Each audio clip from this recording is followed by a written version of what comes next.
Next, the big one hits. Are you ready? Find out what happens on 3 minutes to impact. Then it's almost over. Your eyes are on the prize. To win, you must survive.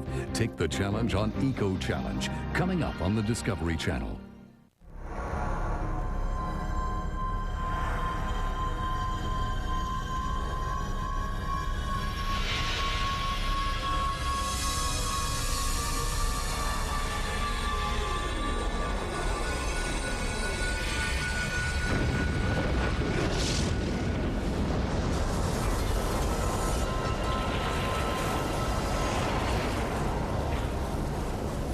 The impact of a comet like this would excavate a crater which would include the whole of Manhattan. Everything we can see here would just disappear, along with some miles of depth of rock underneath. Lumps of rock the size of these skyscrapers would start raining down upon Washington 30 or 40 seconds later. Chicago would get similar sized rocks 2 or 3 minutes after that. Los Angeles and San Francisco another 5 minutes later. It truly would be calamitous for the whole of North America, indeed the whole of the world. The odds of being killed by an impact from space are about 1 in a million per year, for you, for me, for everyone on planet Earth. 1 in a million is about the same risk we take each time we fly in a commercial airliner.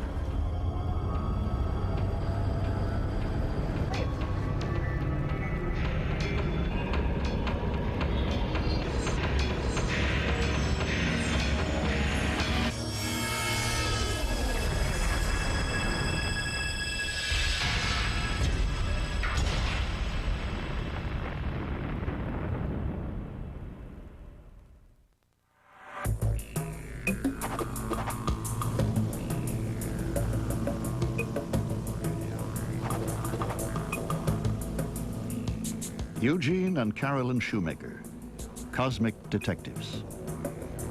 Across 10,000 miles of Australian outback, they hunt asteroids and comets, rocks that fall from space.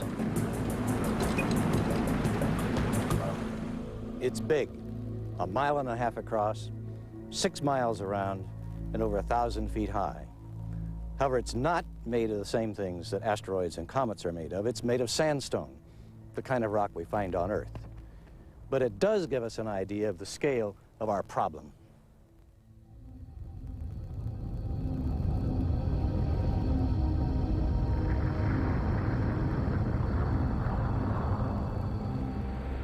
In 1994, the fragments of a fractured comet slam into the giant planet Jupiter. Thanks to the Shoemakers and colleague David Levy, proof positive that rocks rain from the heavens. Before it tore apart, the comet was the size of Ayers Rock. They discovered comet Shoemaker-Levy 9. Of course, you don't have to go as far as Jupiter to see the effects of comet and asteroid impact. Look at the moon.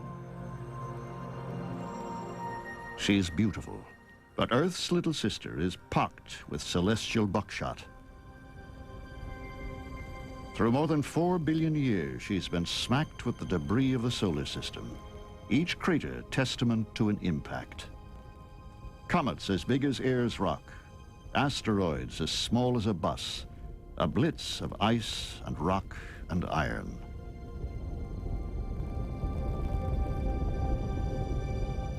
Yet not so long ago, these craters were thought the product of volcanic upheavals. Although the moon's interior is now believed inert, it was molten in early times, the root of the misunderstanding. So, 4 billion years ago, when a projectile hit the moon, it gouged a crater that eventually filled with magma from beneath.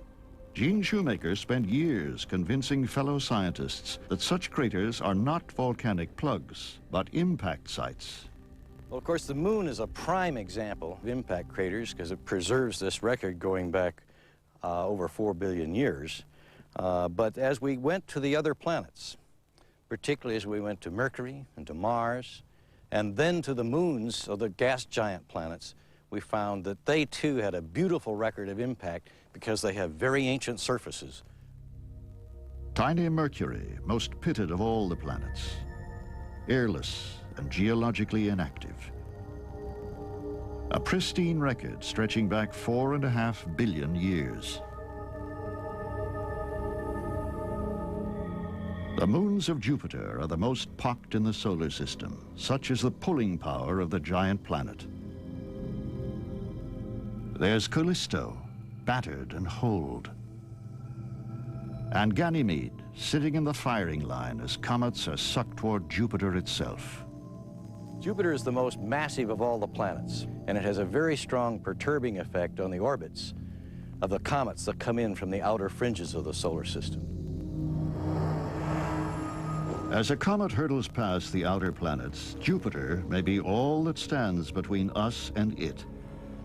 A comet headed for Earth could well be diverted or consumed by Jupiter, swept from harm's way. Basically, Jupiter then clears the space near the Earth and the other terrestrial planets from comets. If Jupiter weren't there, we would see over 100 times as many comets as we do. Of Jupiter's major moons, Io orbits closest to the giant planet. Such is Jupiter's tug that Io heaves with volcanic activity. It's this gravitational prowess that sealed the fate of comet Shoemaker-Levy 9.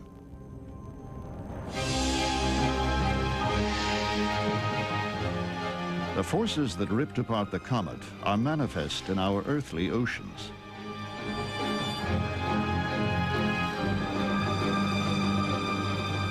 And nowhere greater than at Canada's Bay of Fundy. What you're looking at right now is one of the most dramatic examples of tidal flow, tidal pull in the solar system. Twice a day, a tidal flow equal to every river on Earth surges into the bay and back again. A beached ship, 6 hours later, floats from its mooring. A tidal rise of over 60 feet, and due to the gravitational tug of our moon. The pull that Jupiter had on Shoemaker-Levy 9 was almost 200 times what you're seeing right now. And as a result of that enormous stress, that little comet split apart into 21 pieces. Shoemaker-Levy 9 simply passed too close to Jupiter. But in doing so, it changed the course of astronomical history. The discovery of comet Shoemaker-Levy 9 was really kind of a watershed in the understanding and acceptance of the reality that big things do fall out of the sky. The discovery is on a cloudy night. Levy and the Shoemakers consider saving money by shooting on damaged film. I looked at Jean looked at Carolyn, we all looked up at the sky, and Jean said, "Let's do it." We ran upstairs. The very next picture that I took using those bad films was the first of the 2 discovery films of comet Shoemaker-Levy 9. Fogged film, a cloudy sky, and the strangest looking comet. But these photos are no trick of light. And they certainly did look horrible. And those pictures have been shown more than all the other photographs I've taken in my life put together. At the Space Watch telescope in Arizona, Jim Scotty is asked to confirm the discovery. I almost didn't recognize his voice. And I said, "Jim, are you okay?"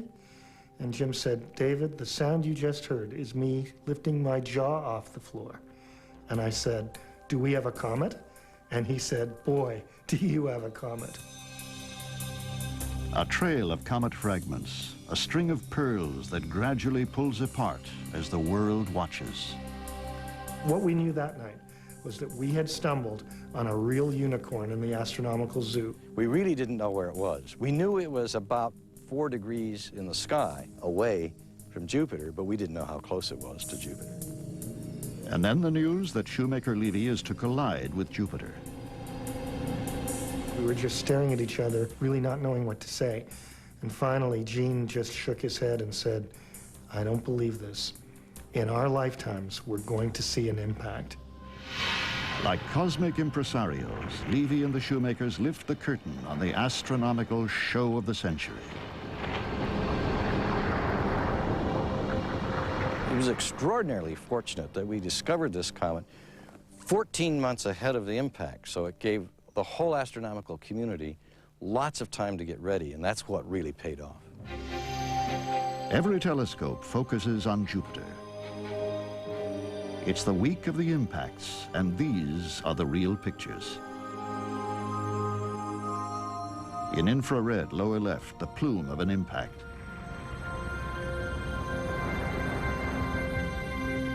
And from the space probe Galileo, a view hidden from Earth, the moment of impact.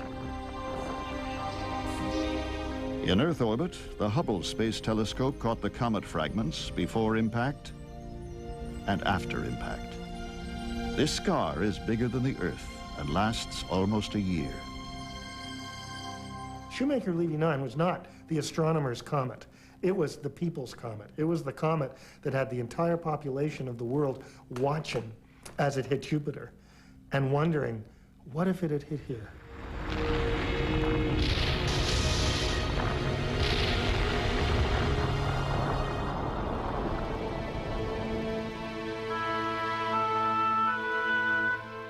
But why the concern? Our planet presents a serene countenance, a celestial bauble adrift in untroubled space. The savage forces that assail other worlds aren't here. Where are the scars? Where are the blemishes? They're there, if you know where to look.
The Earth has impact scars, and this is where you find them. I'm standing here on the main crater at Henbury, Australia. It's part of a complex of big craters clustered together. There are actually 9 other craters as part of the strewn field here that was formed by a meteorite coming in from over there, breaking up before it hit the ground. Now, in slow motion, imagine this object coming in and about perhaps 10 miles uprange. The pressure on the meteorite is getting so great and it's being crushed by its own inertia against the shock wave in the atmosphere that it's breaking apart. And the smaller pieces then start to lag behind, but it's still coming in very fast. At the moment that the first fragment hits, the meteorite penetrates into the ground like a bullet, which is then turned inside out as the crater forms. And so the meteorite is sheared along the wall of this ever-growing cavity, and in fact the rocks are melted by friction, and some of the meteorite is melted and mixed with it. We can still find that in pieces of glass, of the molten rock, strewn out mostly downrange. Meantime, the craters were forming bang, bang, bang, right close to each other, and the main crater is actually a double crater, formed by 2 objects hitting fairly close together, and so the 2 craters actually merged. What if the Henbury missile hit Shoemaker's base at Flagstaff, Arizona? Would nearby Meteor Crater have a twin? If this missile were to come in over Flagstaff and land, the main crater being formed right in the heart of downtown, it would utterly take out the center of the town of Flagstaff. Not only would the buildings be destroyed where the crater is formed, but the shock wave in the atmosphere would blow down buildings out to probably a distance of nearly a mile. The Henbury craters were formed some 3,500 years ago. The Earth, 4.5 billion years earlier. Strip away our atmosphere, our vegetation, our oceans, and all geological movement, and this would be our world. A planet with 20 times more craters than the Moon.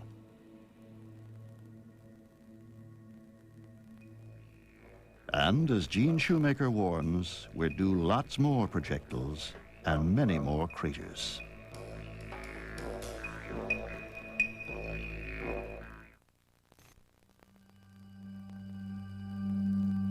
To seek the asteroids and comets that threaten us, we return 5 billion years. A giant star is dying. It explodes as a supernova, spewing a shock wave through space. The blast perturbs a gigantic cloud of hydrogen. The cloud spirals in on itself, denser and denser. There are rings of gas and dust. The core is so dense and hot that a nuclear furnace fires up. Our sun is born.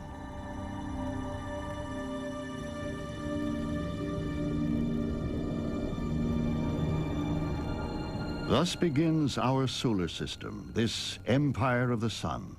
Mercury, its closest subject, condenses from a ring. So too the other rocky planets, Venus, Earth, and Mars. Outward to Jupiter and to Saturn with her rings. Beyond to the tenuous outer planets, Uranus, Neptune, and Pluto, and to the icy debris of the Kuiper Belt, where comets lurk. Still further, a third of the way to the nearest star. Here are the comets of the Oort cloud, billions of dusty snowballs, subject to the push and pull of the sun and its neighboring stars. So you don't need a star that'll come and march right through the cloud. You need a star that might come a little bit closer than other stars, but still be very far away, and very subtly change what's going on out there. A tug from one star and a comet hurtles away from the solar system forever. To get a comet to leave the Oort cloud and say goodbye to all its sister comets and start on a new path that'll take it closer to the Earth, you don't need a whole lot. The equivalent of just that. A different nudge, and a comet is headed inward, toward the planets. Nearing the sun, the comet warms. Its ices evaporate and form a coma that streams off as a tail of gas and dust. As it slingshots around the sun, the comet's fate is sealed. It's a slave now, caught in a vast elliptical orbit that hurls it to the outer depths and back again over and over. Comets are wild cards. We know of 1,000, but it's the one in the billions we don't know about that may hit us. This is Halley, the first comet for which a return was predicted. It swings our way once every 76 years. Halley has yielded more about the nature of comets than any other. On its last pass, 1986, it's embraced by the space age. As the comet returns to the outer regions, Halley is intercepted by a flotilla of probes. Most daring is Giotto. Its mission to plunge straight through Halley's coma and send us TV pictures. At 20,000 miles and closing, this is the very heart of Halley, a twin-peaked mountain jetting gas and dust. The nucleus is ice and grit, 10 miles by 6. Were it to hit Earth, enough to take out 75% of life, including us.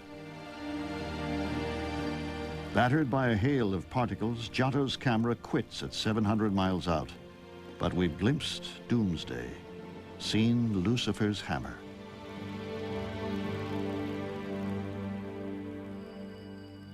But Lucifer has another hammer. Between Mars and Jupiter swarm the rocks of the asteroid belt.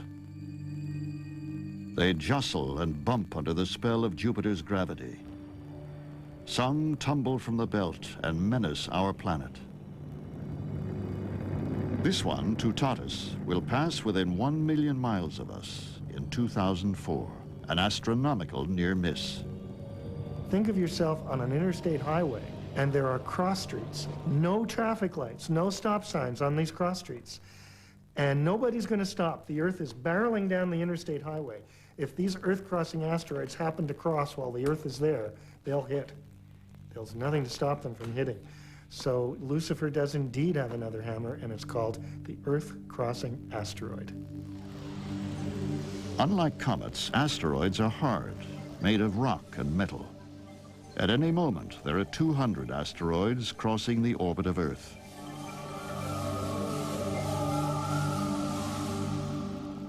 To investigate the site of a possible asteroid hit, geologist Gene Shoemaker is deep over the Australian outback. This is a crater I've been hoping to get to for a dozen years. Now with this trip, we're going to see it. I'm pretty confident when we get in there and look at it hard, we'll be 100% sure it's an impact site.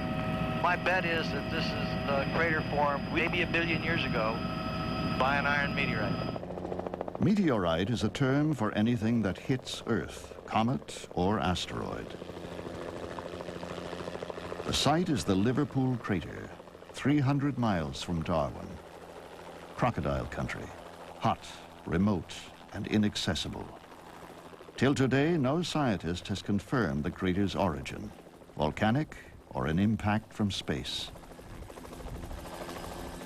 Gene and Carolyn Shoemaker have a special permit to visit, for this is Aborigine territory, and the couple must take a guide.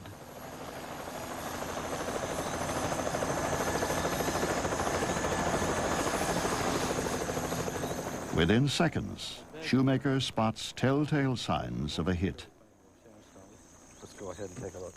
The crater is 1.5 miles wide. The projectile was probably about 100 meters across, about the length of a football field. As they climb the crater rim, a picture emerges of the asteroid that streaked from space.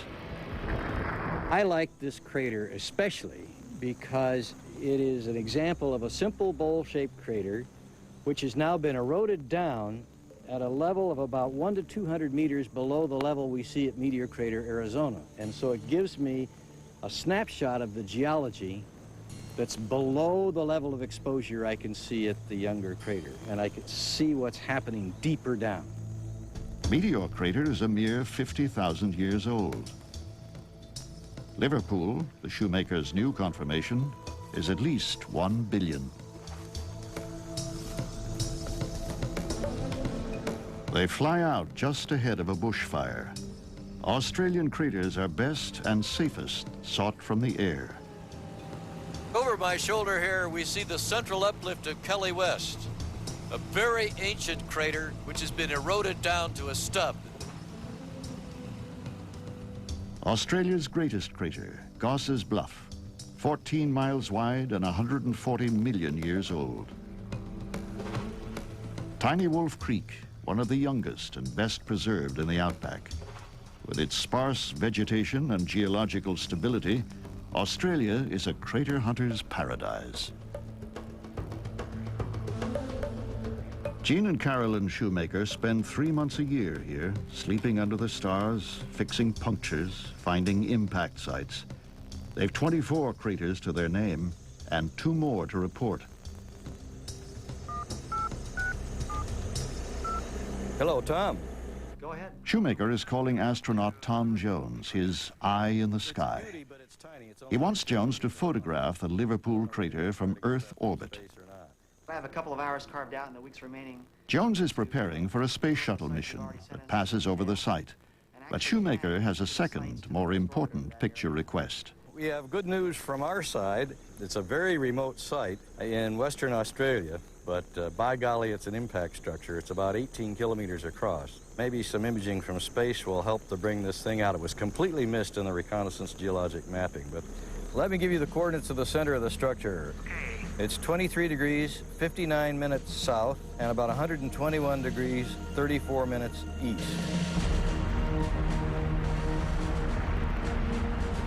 The Shoemakers believe they found a big structure in the little sandy desert of Western Australia. Tom Jones is looking for a 12-mile crater. So eroded and sand-filled that only magnetic equipment and the Shoemaker's field examination suggest it's there at all. His picture shows a barely discernible structure, but to the expert eye, it's a crater. Jones has delivered. I see the value that I can provide to link up with the field investigators like the Shoemakers and my other colleagues who actually do field work on impact sites and try to find out what would help them in their studies. The shuttle has another means of detecting buried craters, radar. By beaming signals to Earth and listening for echoes, it reveals hidden geological structure. Structure like this, buried in soil, sand, and sea on Mexico's Yucatan Peninsula. The shuttle confirms Yucatan as the site of a gigantic impact.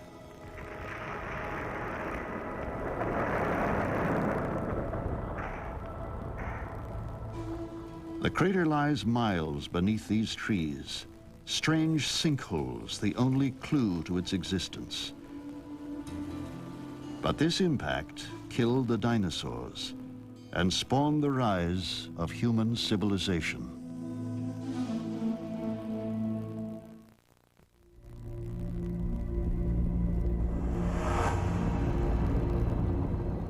It's doomsday for the dinosaurs.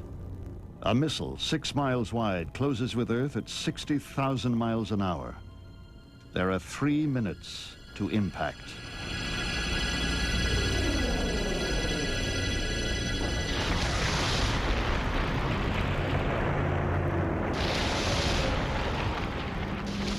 The thwack equals 75 million megatons of TNT. Without sunlight or food, creatures that survive the blast perish in the cosmic winter that ensues.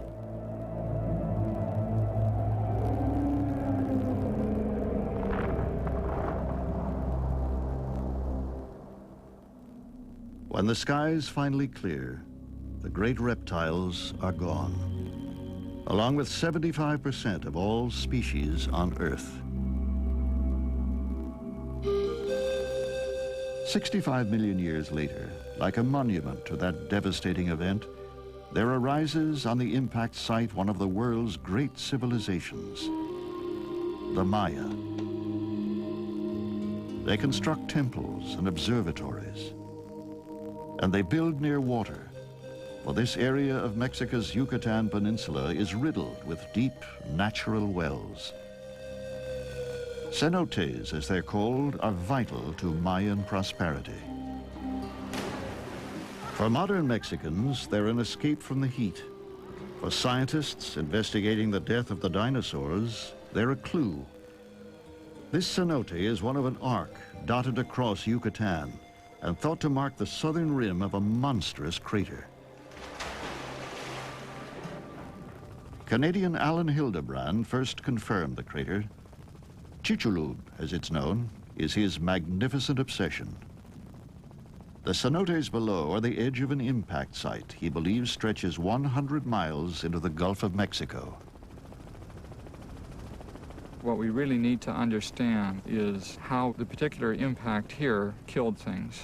We have a pretty fair guess of how often we're hit with something that'll make a 10-kilometer crater, or a 20-kilometer crater, or a 50-kilometer crater. The question is, which one of these will have globally catastrophic effects? Worldwide, there are no dinosaur prints, no fossils after the Chicxulub blast. Gravity maps suggest a massive depression at the northwest tip of the Yucatan Peninsula. But equally, it might be the crater of an extinct volcano. When Hildebrand measured Chicxulub, he was looking for gravity anomalies, areas of strata less dense than those surrounding, an indication of infilling. Chicxulub had it in buckets. But before he put science on its heels, Hildebrand needed physical evidence. He laid hands on core samples, drilled from the depths of the suspected crater. These rocks showed that the breccias at the top were full of shock metamorphosed materials, and the melt rocks underneath were indeed melt rocks and not volcanic rock. So the gravity plus that effectively, for me, made it very clear this had to be a crater. But not for others. A rival American scientist questions Hildebrand's methods. I was critical of the case that Hildebrand and his colleagues presented for it being an impact crater.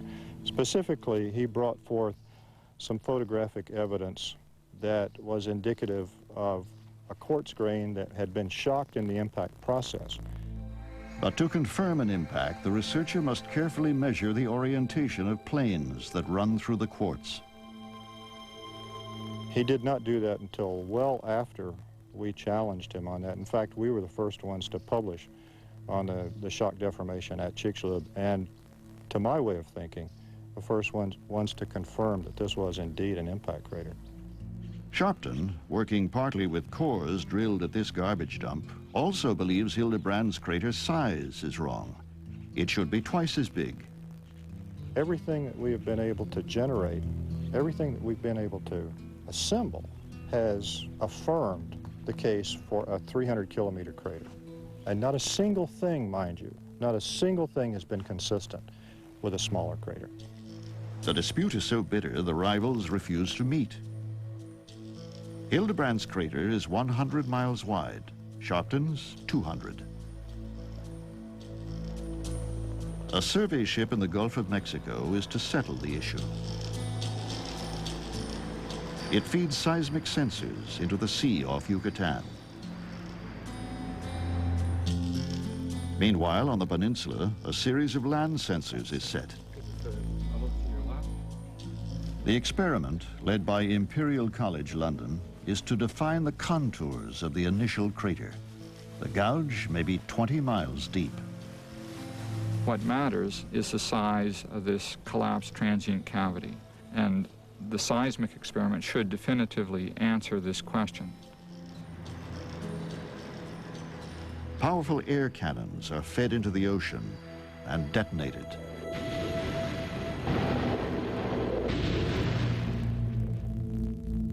They work like this. The shock waves of the explosions bounce off the solid lining of the buried crater and are picked up by the sound sensors as echoes. If we're right, if Chicxulub is 300 kilometers in diameter, and it was the event that caused the extinction at the Cretaceous-Tertiary boundary, then I think we can sleep perhaps a little bit easier at night, because it suggests that it really takes a huge, extremely rare event to upset the biological apple cart. The day of reckoning is at hand, big or very big. What size is the Chicxulub crater? What does it take for a mass extinction? The seismic data yields a tantalizing answer. The next one's the north-south, and then finally the east-west. First results indicate it's about 150 miles wide, midway between the rival estimates. Scientists reckon craters this size are blasted every 100 million years. So the dinosaurs may have been just the latest in a series of cosmic wipeouts. When should we expect the next? At New York University, Mike Rampino firmly believes in periodic catastrophes. The mass extinction at the end of the Permian period, 250 million years ago, that's the big one. 95% of the species on the planet died out. Reptiles, mammal-like reptiles, life in the sea, plants on land, 95% disappeared. It appears quite suddenly. Where's the crater? Where's the smoking gun? The most likely candidate so far is a large gravity anomaly just to the west of the Falkland Islands. The geophysical signature is very much like what one sees at Chicxulub. It's perfectly circular, it's large, it means there's a big hole there filled in with younger deposits. Isolated in the South Atlantic, the Falklands are rich in sheep, fish, and newly discovered oil deposits. Test drilling is underway, and Rampino is chasing core samples. Now the question is, can we get the information to tell whether this really is the impact crater from the biggest mass extinction of all?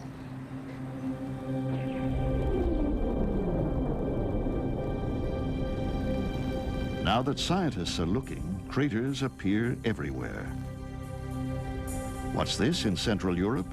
A geological accident or the biggest impact crater of all, hundreds of miles wide?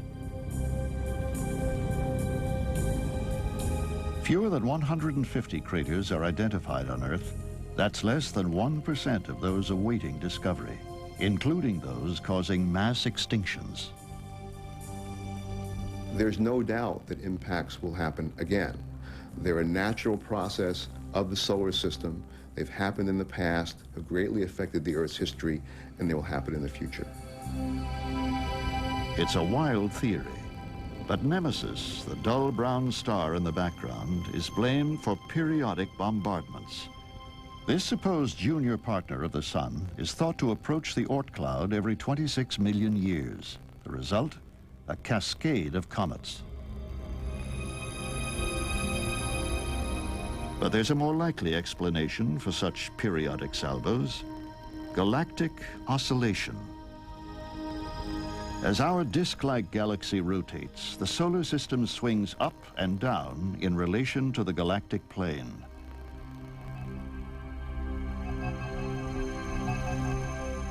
It's possible this variation in gravitational relationships unsettles the Oort cloud. More comets than normal tumble toward the planets. The bad news is that we may be in the middle of such a flux. Who knows what super killer has planet Earth in its sights?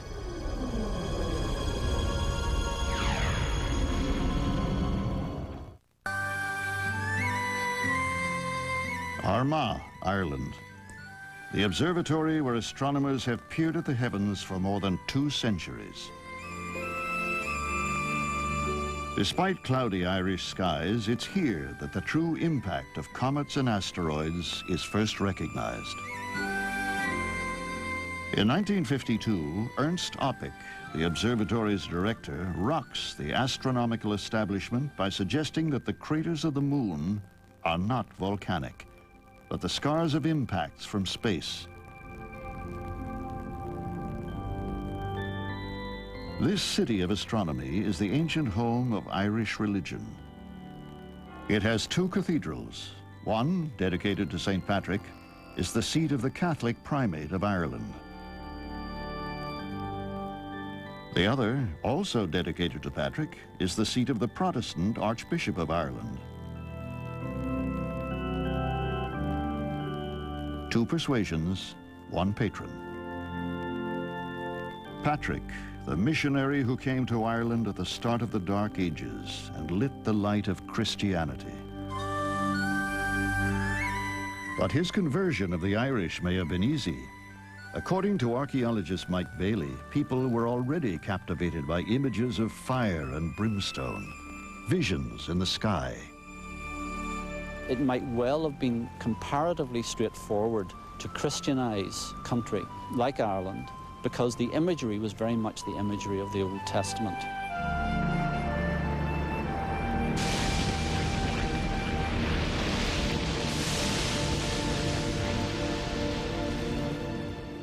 What then so terrified the ancient Irish? Bailey believes the clues are buried in a man-made island in the middle of this loch. We can pull timbers out of this island which were felled in, for example, the year 601. That tree would have grown for, say, 200 years before that. So we can look at, particularly at what was happening to individual trees at AD 540. The island is a crannog, a defensive refuge from marauding bandits. It's built on great beams of wood. Wet soil perfectly preserves the timbers and their growth rings. But a batch of restricted rings, says Bailey, show the trees stopped growing around 540 AD. It's not just Irish trees that show this. It shows up in trees from the north of Scandinavia, it shows up in oaks across Europe, it shows up in foxtail pines and bristlecone pines from Western America. So this is a very widespread reduction, and therefore some sort of catastrophic environmental event took place at 540 AD. If volcanoes spewing sulfur were the event, a dust layer would show in ancient ice. The problem is that in recent ice cores, that layer has not been found, so that there is now no good evidence at all for a volcano anywhere around 536 to 540. Now, if it wasn't a volcano, the next most likely cause is some sort of cometary bombardment event. So did a fusillade of hits and a cosmic winter cause these restricted growth rings? The implication has to be drawn that these celestial events actually caused the Dark Ages, because the Dark Ages start around 540 AD. If one goes to the ancient literature of the time, there are reports of the sky being dark, the sun only shining for 4 hours a day, and this lasting for a year to 18 months. All consistent with the aftermath of an impact. Patrick, a patron saint of Ireland, one of his letters, he specifically mentions a journey that he made by boat from Ireland, and he travelled 3 days and ended up in a land where they walked for 28 days without meeting a living soul, which is clearly a reference to a wasteland.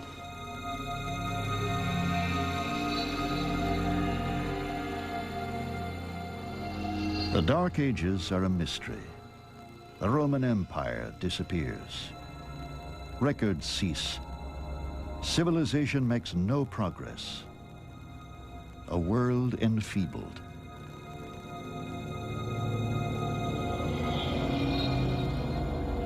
There may have been a series of impacts and cosmic winters. Only myths survive from the Dark Ages, like the legend of King Arthur, an allegory perhaps for a global catastrophe. Of course, the really bizarre thing is that Arthur traditionally is supposed to have died in either 539 or 542, just at the time of this catastrophic event. The records that we refer to from the Middle East, in fact from all through the Roman Empire at that period, and they all agree and say that there was some atmospheric effect in the sky at that time. And in fact, in China, if one looks at the Chinese records, the same year, they say the same thing. So we know it was a global effect. And the Chinese make it very clear what they mean by a dragon, and that is something coming into the atmosphere with a long flowing tail, bringing fire. So it looks as though people around the world, they were using the term dragon, but what they were actually describing were incoming bolides, things exploding in the atmosphere.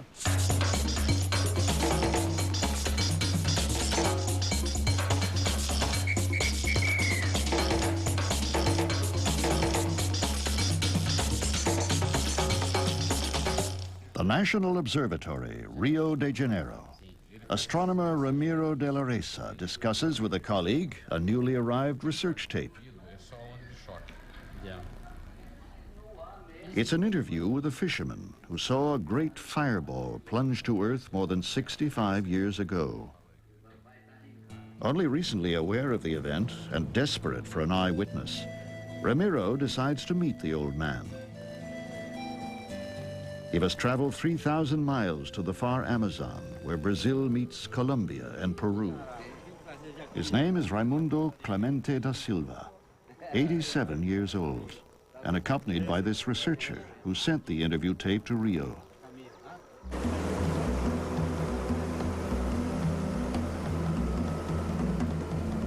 Upriver again to the spot where Raimundo was fishing on August 13th, 1930. But how reliable is his memory after 6.5 decades? Did the river really tremble that fateful day?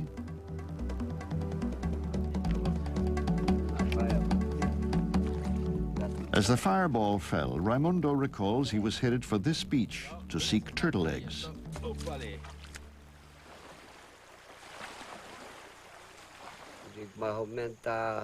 Astronomer Ramiro is pleased. The old man is illiterate, his recollection uncontaminated by written reports. He tells how the sky brightened and a fireball like a brilliant blue planet streaked earthward. A thunderclap followed. The missile came in at an angle that took it beneath the moon. It was like a planet, he mentioned it several times. The blue color, that means high temperature. And the direction of the falling body in comparison to the moon will give us an indication of the astronomical origin of the body. Also, the tremendous noise that he heard. That will suggest us an impact on the Earth, and this is supported by the fact that even though he was on a boat, he felt the sensation and he saw the tremors of the water around him. Undoubtedly, something hit the rainforest that day. Not far from the Old Man's Beach, Ramiro has identified a crater-like structure. He's to lead an expedition there. These traces from a seismic station in Bolivia show a mysterious disturbance that exactly coincides with the date of the sightings. 45 tons of cosmic debris hits the Earth each day. Most is dust, but the Amazonian fireball may have been the size of an office block.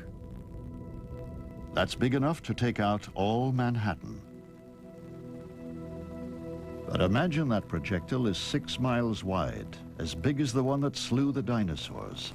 It's headed our way at 60,000 miles an hour. Doomsday. The Lord is going to give you a sign. There's going to be blood on the moon. And 3 days later, the Lord is going to destroy Manhattan. And the great earthquake of Revelation goes throughout the land. Don't be in any high-rise building. Don't be near any water, because the Lord is going to destroy this country.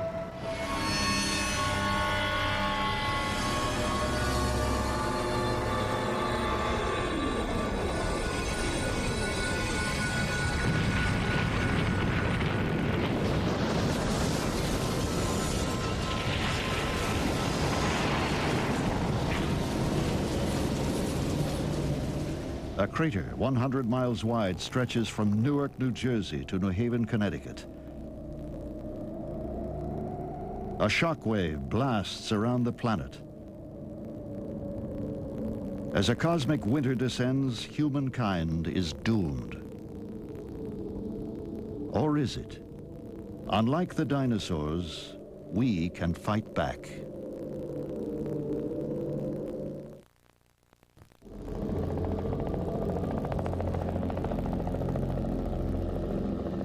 From ground zero, the anatomy of an impact.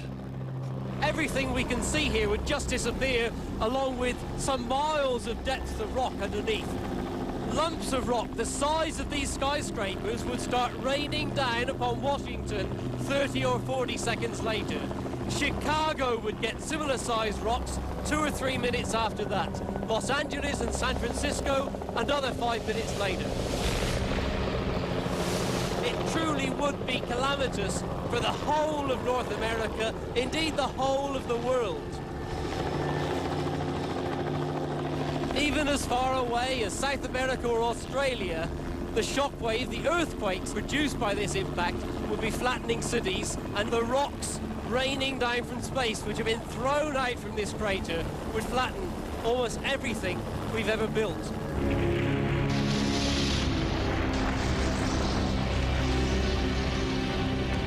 What the shockwave doesn't get, the Holocaust does. Material blasted into space rains back as meteors, setting fires. There's no sunlight, just the flicker of falling flames. Our population centers burn. Every city, every village consumed.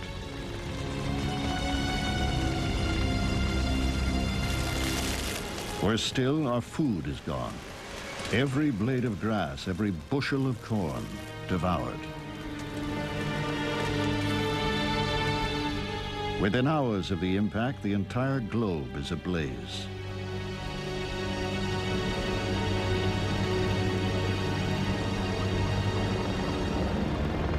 There would be no hiding place from a cataclysm such as this. However, the after effects of such an impact would last for thousands of years, so we're certainly not looking at civilization regrowing itself in a matter of months or years or even decades. We're looking at very long-term effects here. In the short term, it's cosmic winter. Debris from the impact and soot from the fires shroud the planet. It's as dark as night. There would be enclaves, certainly of people in protected environments, who would survive the blast and the 6 months of darkness and the wildfires. But what would they come out to after this? A devastated world, a devastated planet. Mercury, the planet closest to the Sun, is a model for Rampino's predictions. Battered by comets and asteroids, its bare topography is an open book.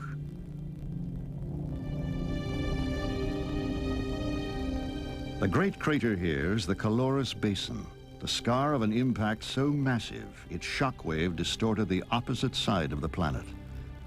For Earth, a 6-mile comet on New York is bad news for Australia. It's the equivalent of a magnitude 12 earthquake. And we've never seen a magnitude 12 earthquake on the Earth. The biggest magnitude earthquakes we have in normal times are 8s or 9s on the Richter scale. This is thousands of times larger than that. Like the shockwave from the impact that killed the dinosaurs.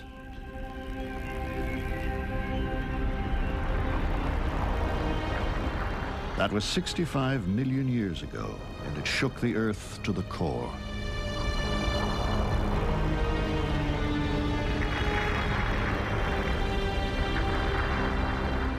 Volcanoes burst from fault lines, their emissions fueling the cosmic winter. The dinosaurs succumbed. In 1991, when the Mount Pinatubo volcano blew in the Philippines, its plume was pictured in time-lapse from satellite, enough to lower Earth's temperature by 1 degree as dust girdled the tropics.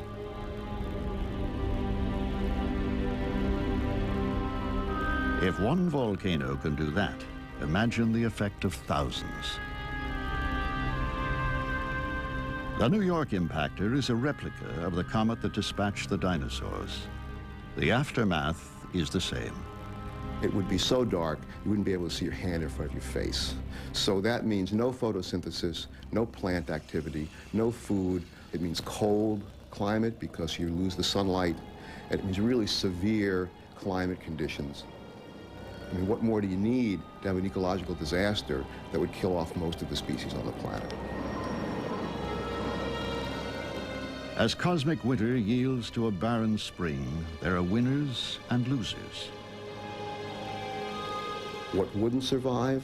Large animals, animals that need a lot of fresh food, that are in the open, exposed, animals with small breeding populations. We'd certainly lose all the large mammal fauna of the world. And we lose the human race. Those of us who survive the impact expire in the cold and famine that follow. Like the dinosaurs, we give way to a more humble form of life. It's like the meek inheriting the Earth. The small organisms, the hardy organisms, the one that produce a lot of offspring, very prolific, like insects, like cockroaches.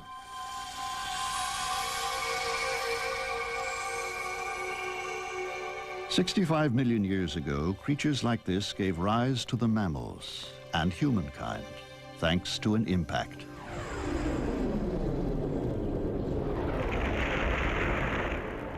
This is the most exciting thing happening in the geological sciences. It's really a revolution in our way of looking at the Earth. Those impacts, for a long time, in fact, even today, are being ignored or played down as their possible role in Earth history.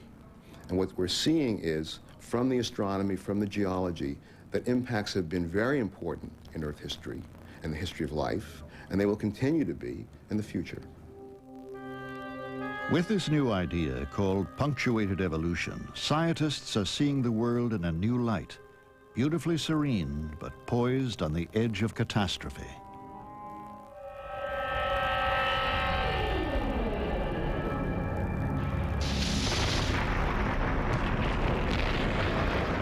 We know of nobody who's been killed by being hit by a comet or asteroid. The events are very rare, but when they happen, as many as 1 billion people could die at one time.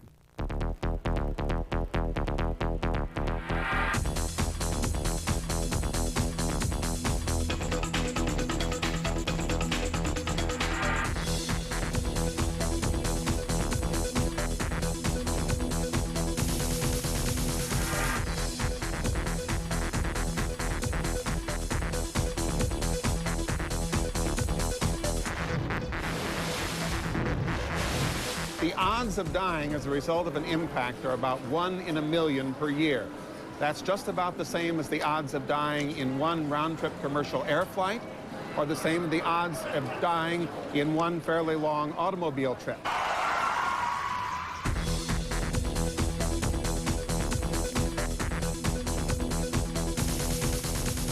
The chances of being killed from a smaller impact, that is, from something the size of a house or a building, is about 1 in 100 million, much less than the risk due to a global catastrophe.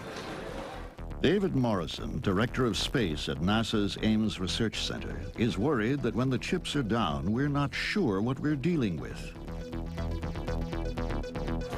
If we were looking, if we knew whether one was coming, we wouldn't have to talk about statistics at all.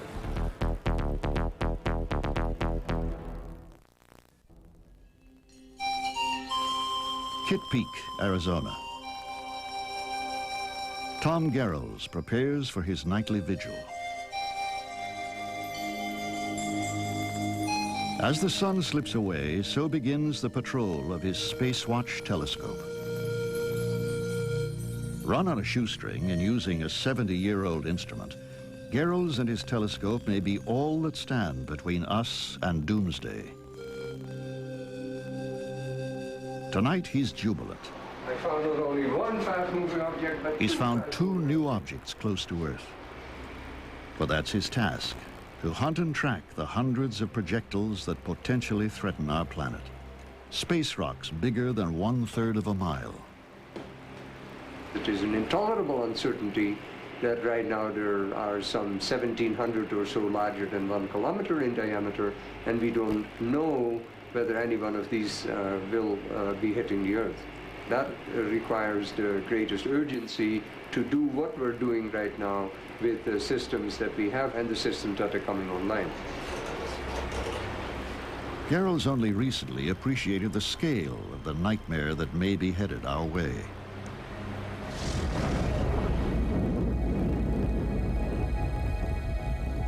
The impact of an asteroid just 2/3 of a mile wide would have the destructive power of 1 million Hiroshima bombs. 1 Hiroshima destroyed a city. 1 million times the energy used at Hiroshima. That reality, that acceptance of it and understanding the horror of this event, that occurred to me only a few years ago. On average, Garrels and his team find 3 Earth-crossing asteroids a month, the tip of a cosmic iceberg. Another underfunded asteroid hunter is Eleanor Helene of NASA's Jet Propulsion Laboratory, but she's hitched a ride with the U.S. Air Force. High on Haleakala, Hawaii's House of the Sun, the U.S. Air Force operates this counter-espionage telescope. It tracks foreign satellites, but Helene has a deal to use it for asteroid hunting. It's nimble, ideal for tracking fast-moving objects in Earth space, but it's a CCD system, electronic detection, that leaves Helene uneasy about its narrow field of vision. Ideally, one would like to cover the full sky, if one could, every night, and then we would feel much more comfortable. But until other observing teams or programs come aboard, we can't do that. Carolyn Shoemaker, co-discoverer of comet Shoemaker-Levy 9, uses photography to search the skies. Her film frames offer a much wider field than the CCDs used by Helene and Garrels.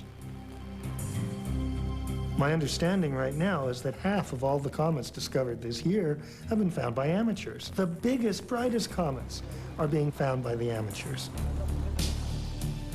Amateurs are the unpaid sentinels of our planet. But with such a shortage of professionals, 90% of the skies go unpatrolled. Were a comet headed for Earth, it would most likely be discovered by an amateur.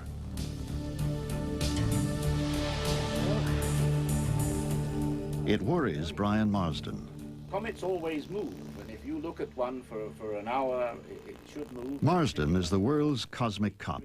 He validates reports of comets and asteroids. It's great that amateurs are doing this. What is pathetic is that the professionals are not doing it. Amateurs can find comets generally when they're near the sun, so that if they did discover a comet on a collision course, we wouldn't have very much notice. We would like to have the discovery made a lot earlier. When it's further away, it's fainter, and there the amateur would not be able to do it anyway. So this is where the professionals should really be doing their job. Who would have spotted this one? A 300-foot missile about to explode in the atmosphere.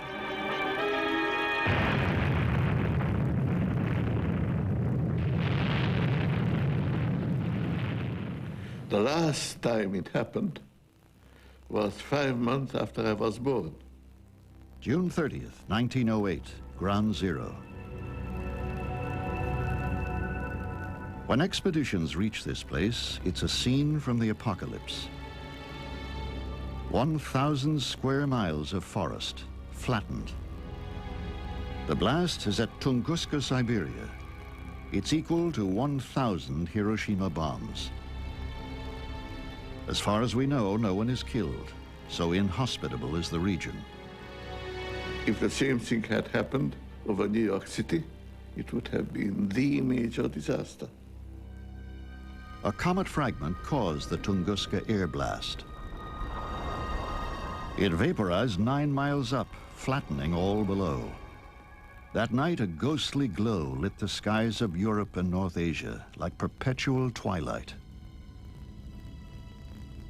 One possible explanation for that would be sunlight being scattered off a collapsed plume, a plume very similar to the ones that were seen on Jupiter after the impact there.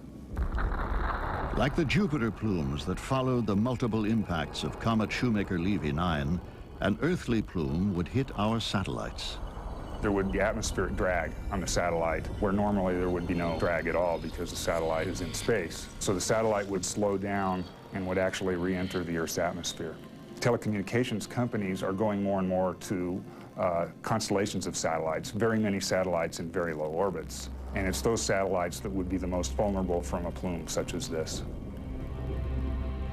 In 1947, Siberia is hit again at Sokote-Alin. An iron projectile detonates in the atmosphere, peppering over 1 square mile with cosmic cannonballs.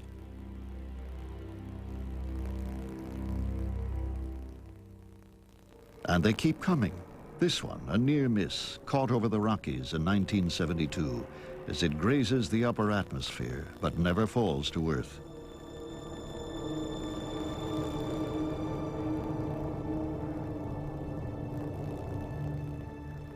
A fireball over Florida.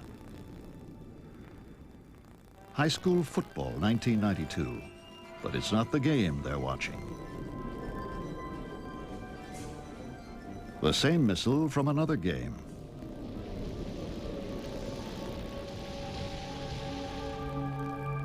And the fireball from Pittsburgh.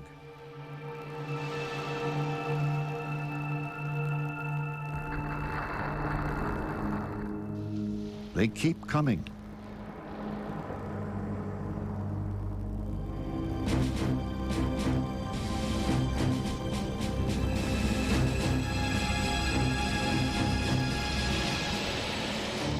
November 21st, 1995.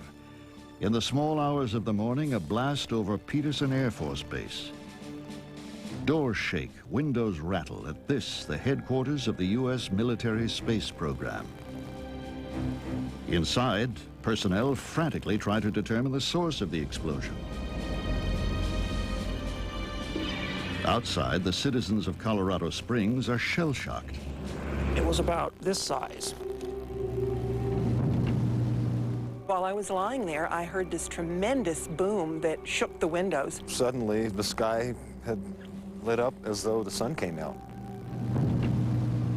I didn't have a clue as to what it was that I was seeing. Scary. I thought I saw a comet.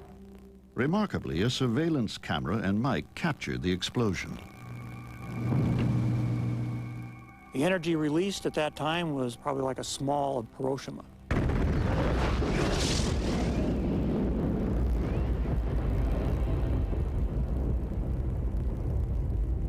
roughly every month, an object a few meters across, which sort of looks like a kiloton nuclear explosive, impacts the Earth's atmosphere. And the military is concerned that such impacts or such flashes could be interpreted by their missile warning system as an actual nuclear explosion. For example, during the war in the Gulf, there was a very bright flash over Micronesia, which, had the Earth been rotated another 8 hours, would have appeared like a nuclear explosion over the Middle East, which could have been interpreted as the introduction of nuclear weapons there.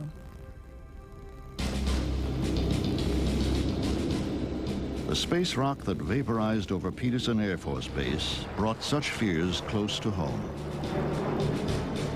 Strangely, the blast happened right over the head of the highest-ranking military advocate of planetary defense.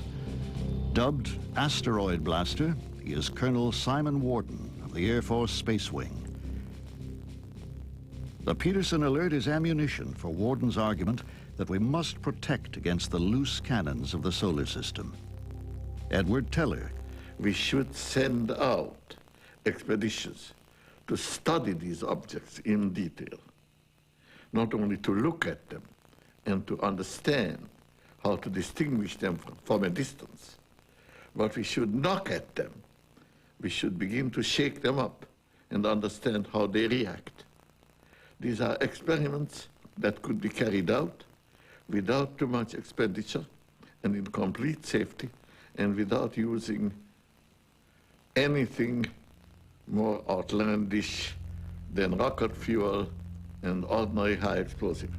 We have ignition. We have 1993, launch of the military space probe Clementine. It's to rendezvous with an asteroid. But first, a stopover, a 70-day mapping survey of the moon. The lunar results are spectacular. Anticipation grows. Soon, Clementine will be scouting the asteroid Geographus, as Edward Teller bids. Then a malfunction. The mission is aborted.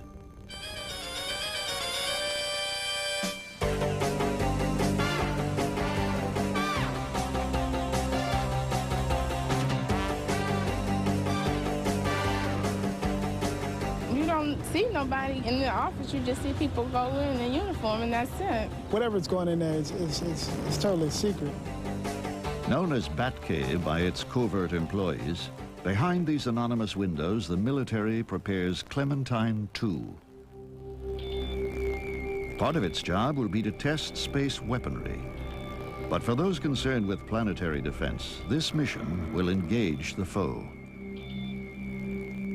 By dodging an asteroid, Clementine 2 will start to get on terms, to understand its makeup, to learn how a killer rock might be diverted from our planet.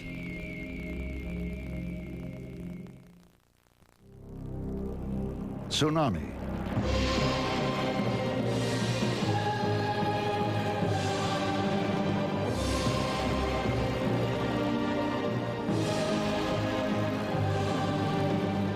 A space rock hits the Pacific, and a wall of water roars toward Australia.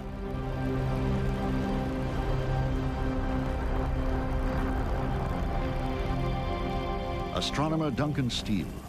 If a missile like that was to hit the Pacific, it would generate a tsunami, a tidal wave, which would wipe out the whole of Sydney.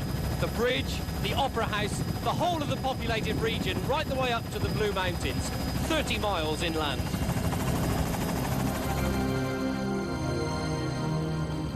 A comet or an asteroid just 3 times the size of an office block could generate the wave.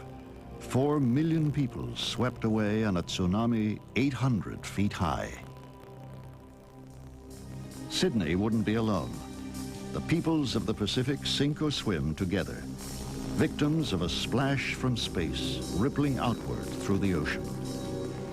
Blair, this is Bruce Turner at the Tsunami Warning Center. We have a very large event occurred at 8:02 Hawaii Standard Time.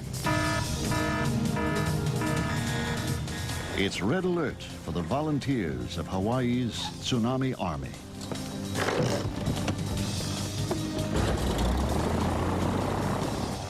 Since World War II, earthquake-induced tsunamis have killed over 200 Hawaiians. An impact tsunami would be catastrophic. This is a tsunami alert. This is a tsunami alert. Clear the beaches. Head for higher ground. The bright cities of the Pacific Rim boast some of the wealthiest shorelines on Earth. Key economic centers, luxury development. In terms of tsunami hazard, this real estate is the worst insurance risk in the world.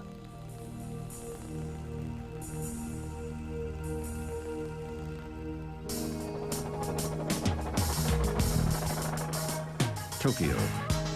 Population 30 million.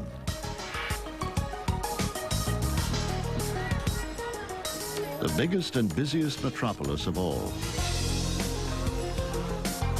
In a nation so plagued by earthquakes, it's no coincidence that the Japanese give us the word and teach us to fear: tsunami. As it lives with earthquakes, Japan takes earthquake-induced tsunamis in its stride. But from high in the Tokyo Tower, Shin Yabushita, professor of applied mathematics at Kyoto University, counts the cost of the big one. He's troubled. Tokyo goes about its business oblivious.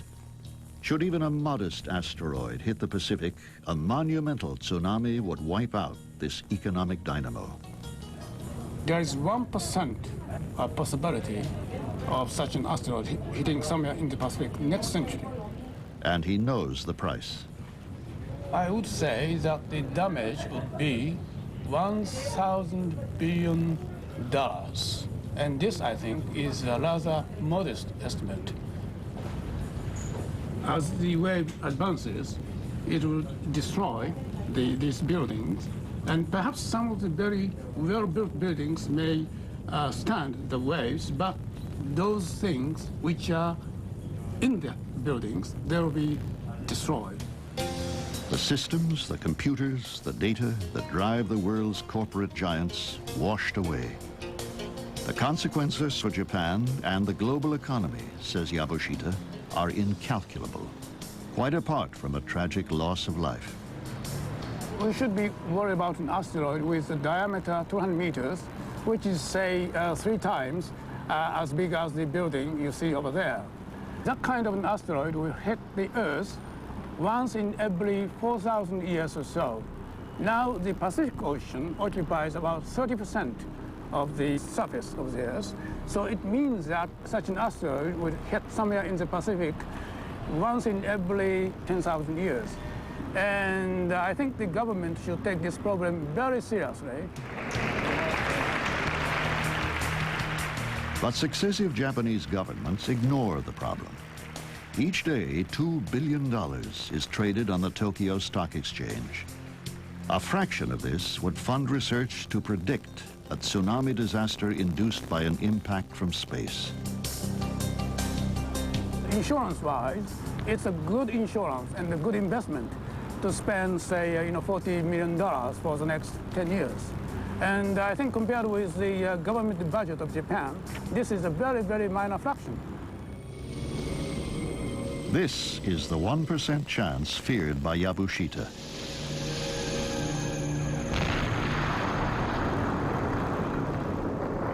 As a projectile hits the Pacific, a ship 50 miles away sees the impact. But quickly, all traces are swallowed by the ocean.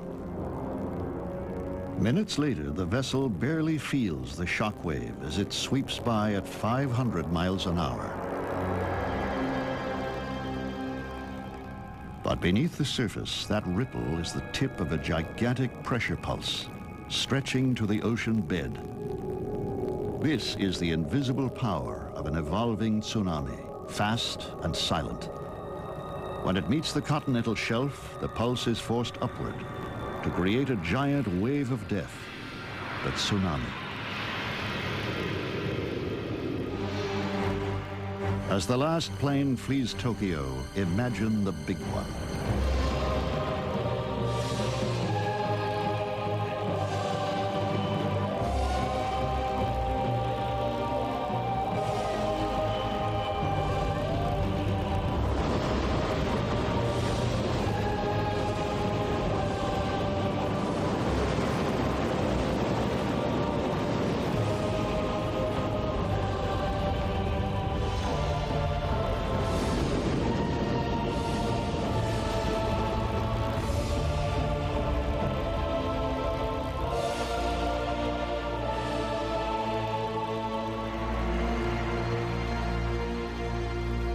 power of tsunamis. Wreakers of havoc.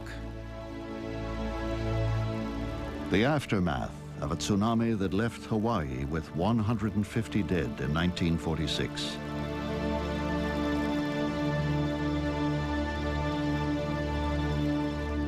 This century alone, earthquake-induced tsunamis have claimed 51,000 lives. But here, at the Earthquake and Tsunami Warning Center in Tokyo, there's no record of a tsunami caused by an impact from space. And as the deputy director of the center explains, there might be time to issue a warning if the impact is far from Japan, but not if it's close to the coast. If the Pacific and the world are to be warned in time of an impending impact, bigger guns must be brought to bear.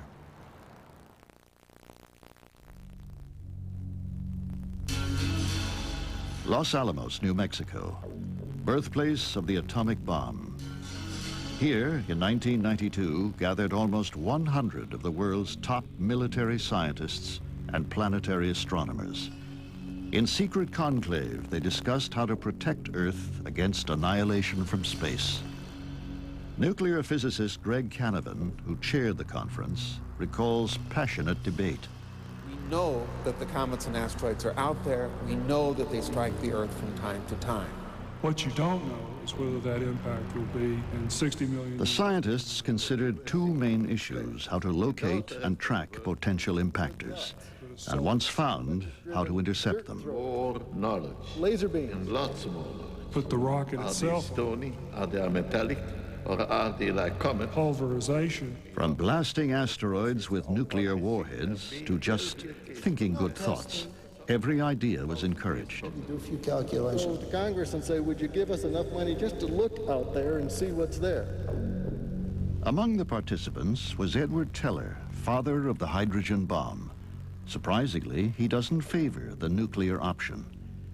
What then could we use in the face of a 6-mile projectile headed for Earth? I think we have nothing that we have studied, understand, and can responsibly employ. We have lots of ways to defend ourselves against smaller impacts, which are 1,000 times more likely.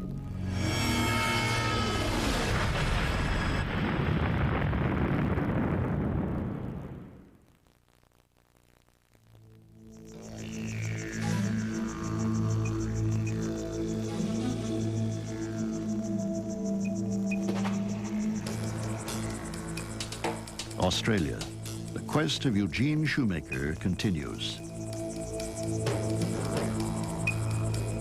Geologist and comet hunter, Shoemaker is preoccupied with another concern: planetary defense, the need to convince governments that the threat of impacts from space is real and that money must be spent searching the skies. Shoemaker heads for Uluru, the mysterious monolith of the outback, better known as Ayers Rock.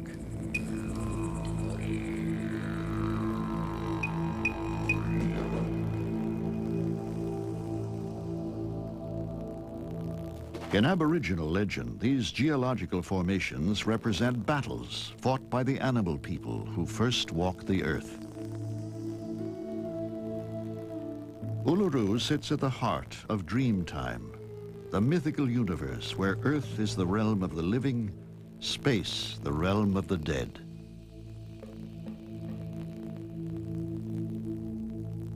It's big, 1.5 miles across, 6 miles around, and over 1,000 feet high. However, it's not made of the same things that asteroids and comets are made of. It's made of sandstone, the kind of rock we find on Earth. But it does give us an idea of the scale of our problem.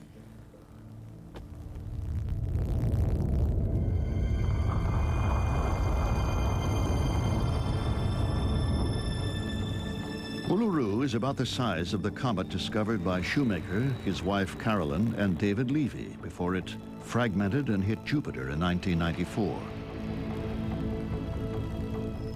Unlike comet Shoemaker-Levy 9, Uluru diverts from Jupiter for a swing through the planets.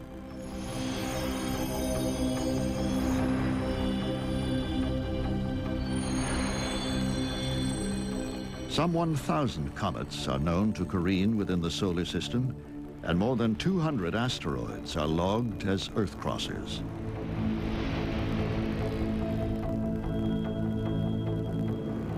None threatens Earth, but millions, maybe billions, remain undetected. And if one hits, it won't be a soft landing. If an object that size hit the Earth, you wouldn't see a rock standing there. You'd see a crater 20 miles across. The Shoemaker-Levy Jupiter hits briefly impacted political thinking. Within a month, Congress orders NASA to find and track every Earth crosser out there. Today, the space agency allocates just $1 million to hunt impactors.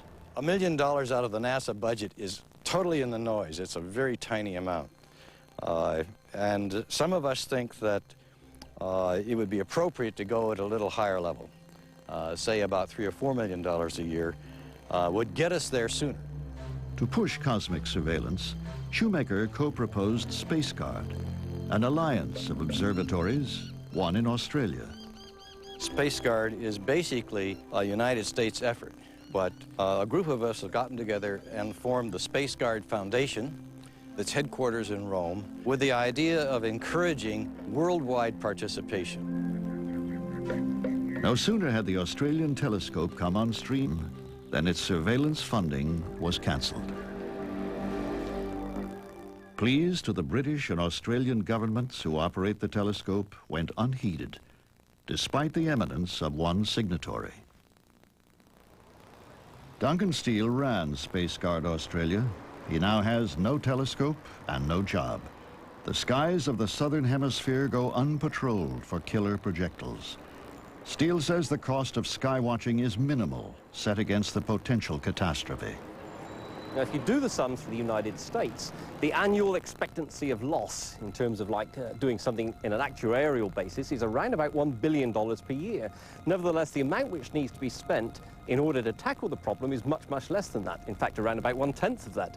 And so it really doesn't make any economic sense not to carry out this sort of program to actually track all of these objects and determine whether there is one which is due to hit us soon. In principle, we could go and find all of the bullets that would be hazardous to humanity as a whole. That could be done. It's a doable job, and with appropriate level of effort, it could be done in 10 or 20 years. The total effort that we, the citizens of planet Earth, are putting into scanning the sky for potentially dangerous comets and asteroids is less than the staffing of one McDonald's restaurant. A handful of people. A handful of sentinels to watch skies buzzing with eccentric comets and Earth-crossing asteroids. The work has far to go. For every projectile plotted here, 20 or more are yet to be discovered, each one a possible doomsday. Now suppose an object like that really is headed for collision with the Earth. What do we do about it?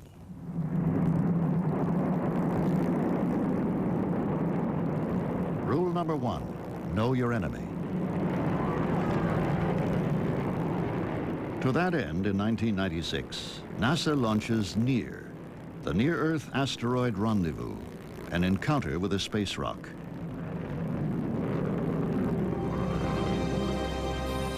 Harnessing the slingshot effect of Earth's gravity, NEAR is on a 3-year voyage to intercept Eros, a 22-mile asteroid, nearly 4 times the size of the comet thought to have killed the dinosaurs.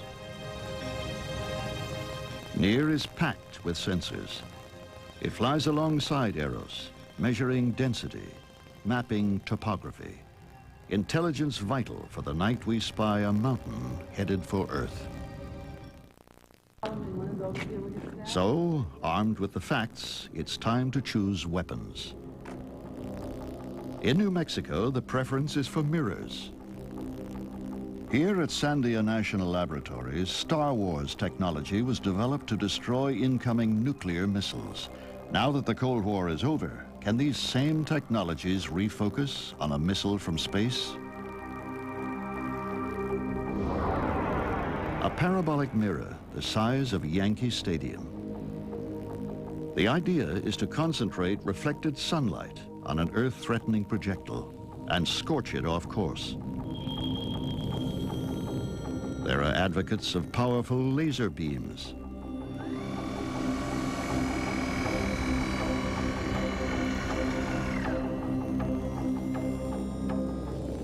and of giant pods that approach an enemy asteroid and attach themselves to its surface.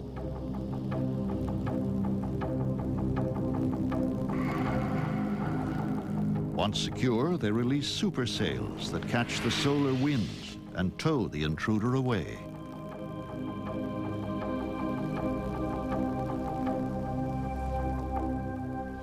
Another scheme dispatches a small rocket, a celestial outboard motor.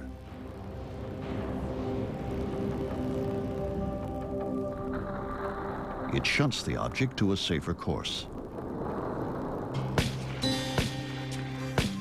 Tony Zuppero rejected these schemes at the Los Alamos brainstorm on planetary defense. Another that missed the target was the mass driver. It moves an impactor by bailing dirt. We needed these things that were going to scoop and throw, a bucket per second, full, at faster than the speed of sound, going for a year without breaking. Nobody there to fix it. This is crazy.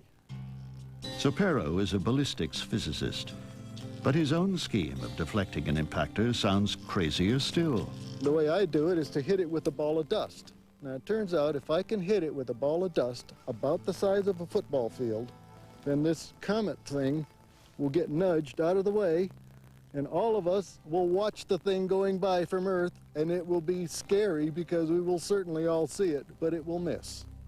Zuppero takes a generator from a nuclear submarine and attaches it to a lightweight steam rocket. This he launches toward a benign comet to pick up fuel and ammunition. Comets have water ice and dust in abundance. One bladder fills with water, the fuel, the other with dust, the ammunition. That steam rocket will push 1 million tons of dust into an orbit that intersects the bad thing. The bladder of dust is released into the path of an Earth-threatening missile. Speeding in at 40 miles a second, the intruder is disrupted and diverted. Buzz Aldrin, the second guy on the moon, he and I talk about this, and he says this is fanciful.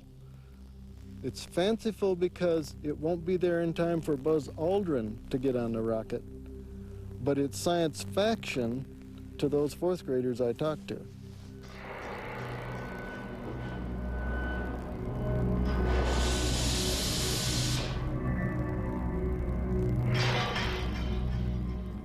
But supposing there's no time, we'll be hit within weeks.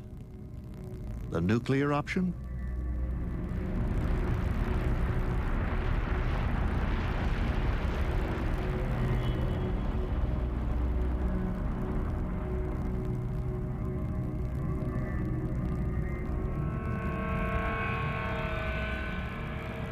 Crude, simple, a last resort. A direct strike, and let's hope for the best. The nuclear explosive is the only thing we have, and probably will be the only thing we have for perhaps 20 or 30 years. The alternative to pulverization is a standoff explosion. The nuclear warhead detonates before it hits the object and blasts it off course. Now, the bombs will work just fine, except I'm scared. Okay, I mean, I don't like the idea of launching half as many bombs as we had in the Cold War all at once from somebody's launch site. I hope it's nowhere near me. The possibility of nuclear explosives being lifted off by rockets, it makes my skin crawl, but that's what we have. The greatest threat to the survival of humanity comes from impacts, at least the greatest threat we know of. On the scale of hundreds of millions of years, we must learn to defend ourselves from these impacts. And there are really two ways to go about it. One is to have a defense system that could shoot them down before they hit the Earth. And the other is to develop independent colonies of humans on Mars, for instance, so that if something terrible happened to the Earth, our civilization would survive on Mars and could backpopulate the Earth again. In Martian biospheres, geneticists husband the life forms of planet Earth.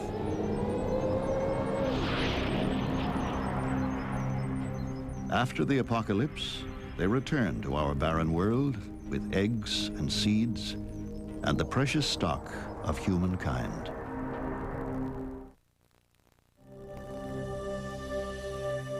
Comet Hale-Bopp in 1996, a reminder of our vulnerability.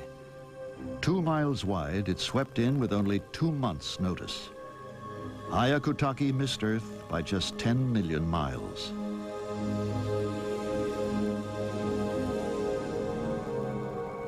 (1997) and Comet Hale-Bopp. This one is 15 miles wide, but it keeps its distance. There could have been another story. I moved Hale-Bopp's orbit around, just changed one angle, it's fairly easy to do, and put a hypothetical Hale-Bopp on an impact trajectory with the Earth. It takes the slightest nudge. Using software that predicted the Shoemaker-Levy 9 impacts on Jupiter, CHOTUS calculates the time and place of Hale-Bopp's collision with Earth, but with just 6 months' notice. So, our hypothetical Hale-Bopp case would impact the Earth in 1997, April the 24th, 5:35 in the afternoon, the latitude 48 degrees north, longitude 148 degrees east, somewhere in the Pacific north of Japan.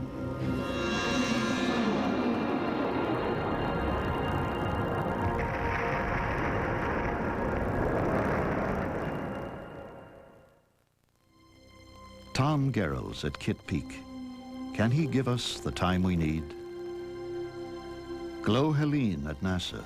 Even if she can, what could we do? If we should have only a year or 18 months warning on a 10-mile comet headed for the Earth, something that could produce a mass extinction, we do not have any idea how we could avoid that. That is still the nightmare scenario.